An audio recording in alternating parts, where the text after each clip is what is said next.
this is Alea Jen and welcome back to my YouTube channel. So for today's video, tuturuan ko kayo kung paano umutang sa bangko. So maraming nagtatanong dito and meron na akong video nito pero hindi siya complete. So ngayon, medyo may idea na ako and nag-research ako konti, char. So may mga nagtatanong kung paano umutang. So step by step kong sasabihin. So first, meron akong kaibigan and VIP na siya doon sa Prime kasi nga 8 years na siyang nangungutang doon, utang-utang. Kasi nga, dahil doon nakapundar siya, kasi hindi ka naman madaling makaipon ng pera kung aasahan mo yung sahod mo kasi magagastos mo.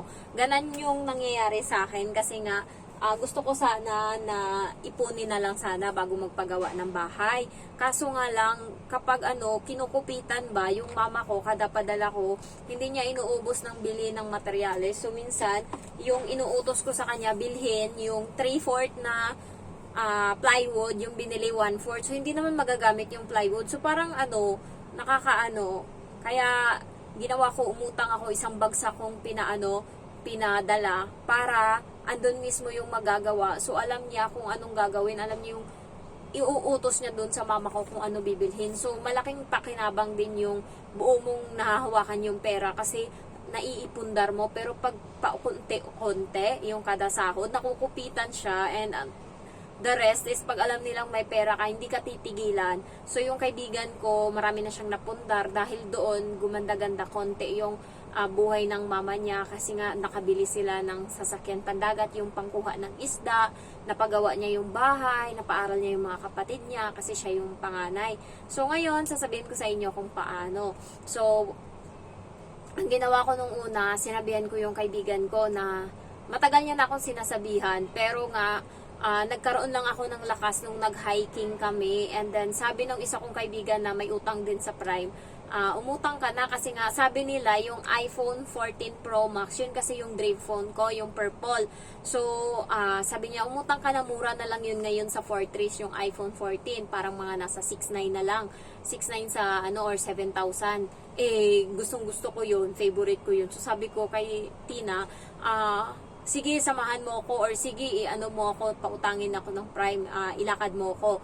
Sabi kong ganun. And kinabukasan, hiningi niya lang sa akin yung pangalan ko and then yung number ko. Yun lang yung hiningi niya. Wala siyang ibang hiningi. So, pagkatapos noon, nagulat na lang ako, may tumawag sa akin, taga Prime. Sabi niya, ayun, in-interview ako ng Prime, ayan, ganyan, hanggang sa na-approve. So, may mga process siya, guys. Kaya kailangan wala yung amo nyo sa bahay pag nag-asikaso kayo. Kasi nga, may papapicturan sa inyo yung dingding ng pintuan, yung nandun yung number ng ng bahay. Ayan, meron din yan. And next is interviewin kayo. Doon din mismo gagawa sila ng CCSL para sa'yo. Isang araw or ilang minutes lang, pagka wala yung amo nyo, natapos ko siya ng mga wala pang 30 minutes. Natapos ko siya mga 10 minutes lang ata lahat-lahat kasi may i-register ka pa sa link, kailangan ganito yan, tapos mag-picture ka doon sa pinto. And i-interviewin ka nila. Dapat insakto or sakto yung house na number kasi nagkamali ako doon sa HS Bank. Ang sabi ko, number E kami, pero D kami. So ngayon, nagkaanuhan kasi iniisip ng bangko, nagsisinungaling ako yung sa kontra ko D, pero paulit-ulit niya akong tinanong sa interview, ang sabi ko E. So nagkamali, sabi niya sa akin, kailangan ngayon ng proof of address, kailangan yung pangalan ng amo mo kasi pangalan ng amo ko yung nandun, Hukaman, ganyan. Kailangan merong sulat sa kanya na naka-address sa house number na yan. So puta, yun yung problema ko kasi nga yung amo kong babae walang trabaho. So minsan walang number, wala siyang mga letter na dumating. Kung meron man doon sa parents ng amo kong babae, bumabagsak yung mga papel na nung dinadala lang namin dito pa uwi yung mga papel na para sa kanya. Doon niya naka-address. Kaya nahirapan ako. Nagpakiusap ako kung pwede yung lang ng amo kong lalaki kasi amo kong lalaki dito lahat naka-address. Sabi ko kung pwede yung sa lalaki ko na amo na lang, hindi pwede yung sa talaga pumirma ng kontrata. So ngayon nagpray ako, nakakatakot kasi di ba may CCTV sa bahay. So kailangan ko ng pera nung time na yun kasi nga tagilid yung bahay, nahinto ng isang araw mahigit yung trabaho sa bahay kasi nga wala nang budget. So, half day nga lang sila nung nakaraan. So, namong problema na ako. Yun na yung last chance ko sa HS Bank yun nangyari. So, umuwi ako, nagpipray ako na sana makakuha ako or makalusot. Pagpunta ko sa bahay, swerte, merong isang papel na para sa amo kong babae and binuksan na ng amo kong lalaki and binasa, parang ano yun eh, parang sa ano niya, sa tax niya. So, sabi ko, ay, kinakabahan ako, ninakaw ko siya guys, kinuha ko siya, promise, kinuha ko, tinago ko sa bag, tapos umalis agad ako, and then, ayun, nagpipray ako, tapos, ayun, pagpunta ko dun sa bangko, sinerox nila yun, ayun, covered naman, tapos natuwa ako kasi nga, natapos na yung problema ko, ngayon kinakabahan ako kung paano ko isasauli yung papel. Ay, kasi merong nakukulong dyan guys, pag nakita ng amo nyo yan, yun yung wag yung gagawin, yung magnakaw ng mga ano, kasi nakakakulong yan. Grabe yung takot ko nung time na yun. Pero kasi kailangan ng bahay. So, nagpipray talaga ako. Ito lang last na. Tapos, kumain ako ng mabilisan. Kasama ko yung mga kaibigan ko. And, ayun, kumain ako ng mabilis. And sabi ko sa kanila, nauna akong umuwi as in. Umuwi sila hapon na alas 5. Ako umuwi ako alas 2 ata. Alas 2:30, ganyan. So, sabi ko sa kanila, uuwi ako kasi isasauli ko yung isasauli ko yung papel sa amo ko.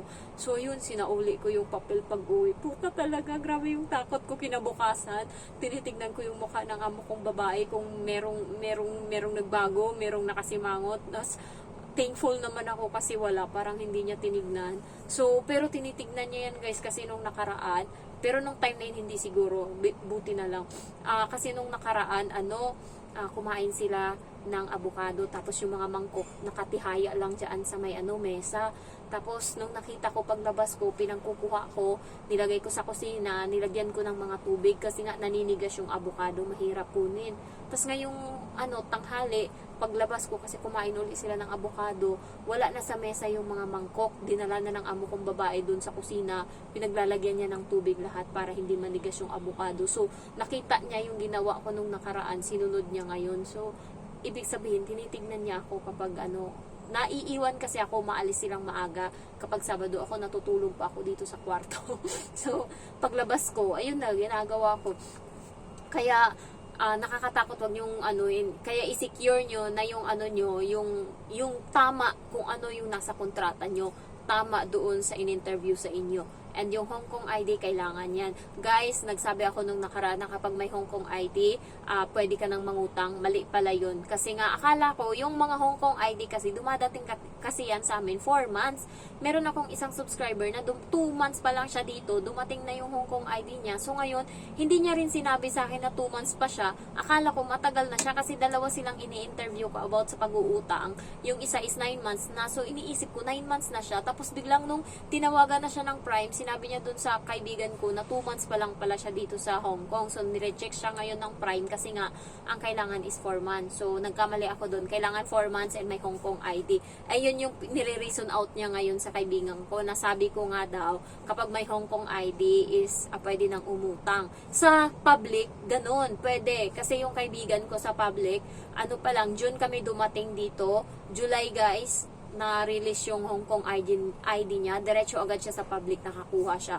So, kaya akala ko talaga, pwede sa Prime, hindi pala ganun. Sa Prime iba, 4 months dapat. Pero sa public pwede siya. Pero wala akong idea doon, wala akong kaibigan sa public. Pero yung kaibigan ko doon siya umutang, and wala pa siya, 2 months pa lang siya, nakakuha naman siya. As long as, pagkakuha niya ngayon ng, ng Hong Kong ID niya, diretso agad siya doon sa public, utangan. Release agad niya.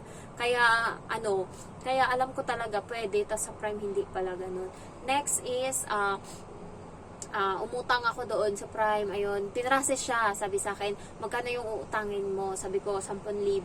Sabi niya, pero may offer kami sa iyo. Sabi niya, 28,000, baka gusto mong sagarin. Kapag kasi first timer ka, tapos mga nasa 9 months or 8 months ka na dito sa Hong Kong, offer talaga nila na pinakamataas is 28,000 kapag first timer. Pero pag matagal ka na, offer na sila sa'yo 40,000, 60,000, depende sa sahod mo. Pero 40,000, ayan, mga ganyan ang offer sa'yo. Kasi sabi sa akin, pag natapos mo tong utang mo ngayon, tapos makarenew ka dyan sa amo mo, pwede ka nang umutang ng 40,000 pang pagawa mo ng bahay. Tapos sumagot yung kaibigan ko, ipapagawa niya nga yan ng bahay, yung inutang niya sa'yo. Na inutang sa bangko, sabing gano'n ng kaibigan ko. Tapos natawa yun sa Prime. So, tawag nito, ayun nga, ino-offer nila 28,000. Yung pinakamababa is 10,000. Ngayon, nagtatanong sila kung magkano interest. Yun yung hindi ko masasagot ng malala. Kasi nga, nakita ko doon. Meron kasi nakadepende sa ilang months mo babayaran. And, depende sa amount ng inutang mo. Bawal siyang papicturan. Tinanong ko yung bangko, pwede ko bang picturan yung bawal daw. So, ang nakita ko lang doon, kapag 10,000 yung anuhin mo, uutangin mo, every month is 1,000 mahigit yung babayaran mo. Kapag 12,000 yung uutangin mo, every month, 1,2 mahigit yung babayaran mo. Kapag 28,000 yung inutang mo, 2,800, parang 2,890 plus, 2,892 yung babayaran mo every month. So, yun lang yung alam ko. Pwede nyong tanongin yung kaibigan ko, baka may idea siya kung magkano. As long as, guys, kung gusto nyo mangutang, yan nga, is, you can PM me. So, dati hindi ako nag-a-assist kasi natatakot ako and ayoko kasi nagtatanong ba na hindi ko kasi alam yung isasagot kasi first timer lang din ako. And nagsabi sa akin yung kaibigan ko ngayon na basta, nagkumausap sa akin and gustong mangutang, ipasa ko daw yung messenger niya and sila na bahala mag-usap dun. Kasi nga ako guys, busy akong tao as in. Yung pahinga ko, hindi siya, alam mo yun, kunting time lang yung makakapag-cellphone ako kasi nga may mga CCTV dito sa bahay. And yung free time ko, ginagawa ko, nagva-vlog ako kasi nga yun yung extra income ko. So yung kaibigan ko, 8 years na siya doon sa amo niya, kahit maghilata sa dyan malala, walang problema sa amo niya. Yun yung istorbuhin nyo kung gusto nyo magutang. Pero i-sure nyo lang na mangutang kayo kasi kawawa naman yung kaibigan ko, assist ng assist sa inyo tapos biglang hindi naman pala kayo mangutang, nagsasayang lang siya ng oras. And hindi na problema kung Sabado or Linggo yung day off nyo kasi nga gagawa ng paraan ng kaibigan ko para masamahan nila kayo. And yung branch pala is sa Shatin siya guys. So, paano pa ba? Basta, pwede, pag may loan kayo sa HS Bank, ayan, pwede pa kayong makautang sa Prime, ayan. And wala siyang reference sa Prime as long as tatawagan lang nila yung nyo sa Pinas, pamilya nyo, kapatid nyo sa Pinas, ganyan. So, yan lang yung doon, yung issue. Pero wala siyang marami sa HS nga. Tinanong pa yung kaibigan ko, yung nag-refer sa akin doon, partida VIP na yun Tinanong pa siya, ang dami pang tanong sa kanya, kinonfirm para lang ma-approve ako. So, medyo mahirap konti sa HS. Sa Prime, madali lang. And sa Prime, guys, may pinamimigay sila na parang bonus. Pwede kang pumili kung yung Smarto na load nila. And then, park and shop. And yun yung isa is yung welcome. 150 Hong Kong dollar yun. So, pa-freebie nila sa'yo. Sa HS naman is, pinapili ako kung bag or yung connector ng headset, ng wire. So, yung pinili ko connector ng wire kasi hindi naman ako mahilig sa bag na yung sling bag, yung pambabae, ganun. So, ayan, you can PM me. Basta, lumagpas kayo ng 4 months bago kayo mangutang. So, bukas may re-release na ata na subscriber ko, si Vanji ba yun? So, bukas yung release niya and sasamahan siya nung kaibigan ko na, ayun nga, pumunta sa bangko para ikunin yung Madali lang guys, kapag na-process na siya, halimbawa, gusto mo ngayon mangutang, tapos, hiningi ngayon ng kaibigan ko yung pangalan mo and then phone number mo, and then, ayun, tatawag agad yung Prime sa'yo. Kapag Linggo, hindi sila nagtatawag, hindi sila ng application ba, nagtatanong kasi busy sila. Yun yung time na release ng mga pera, madaming nasa Prime and release lahat ng pera yun. So, kapag weekdays, dun yung mga time na nag-i-interview sila, nagpa-process ng CCSL mo. Kasi pagdating mo dun, ibibigay na agad nila sa'yo yung CCSL. So, ito yun. Ito yung CCSL na sinasabi. Gagawin nila to. Ayan, ito. May pangalan ko.